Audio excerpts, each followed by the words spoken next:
5 গীতিকবি একত্রে পঞ্চকবি হিসেবে পরিচিতি লাভ করেছে। ভাওয়াইয়া গানের পঞ্চকবির সংক্ষিপ্ত জীবন বৃত্তান্ত বয়োজ্যেষ্ঠতার ভিত্তিতে আলোচনা করা হলো।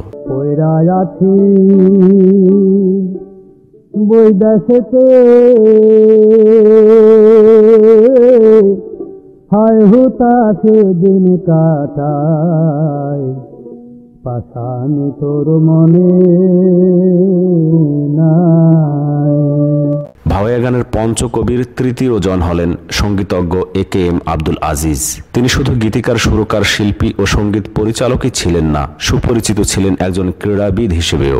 জন্ম 1922 সালের 28 ডিসেম্বর তৎকালীন বৃহত্তর বগুড়া জেলার জয়পুরহাট থানার দাদরাজন্তি গ্রামে। মা জোবেদা খাতুন, বাবা ডাক্তার নাসির উদ্দিন সরদার। স্থানীয় মাদ্রাসায় শিক্ষা জীবন শুরু করেন তিনি। পরে রাজশাহী সরকারি কলেজ থেকে স্নাতক সম্পন্ন করেন। কলকাতায় 1954 সালে বন্ধু মুকুল বসুর সুবাদে গিরিশঙ্কর চক্রবর্তীর কাছে সঙ্গীতে প্রথাগত তালিম নেওয়া শুরু হয় তার।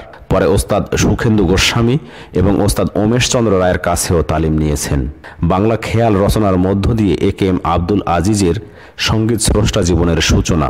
ঢাকা বেতারে তিনি প্রথম সঙ্গীত পরিবেশন করেন 1951 সালে।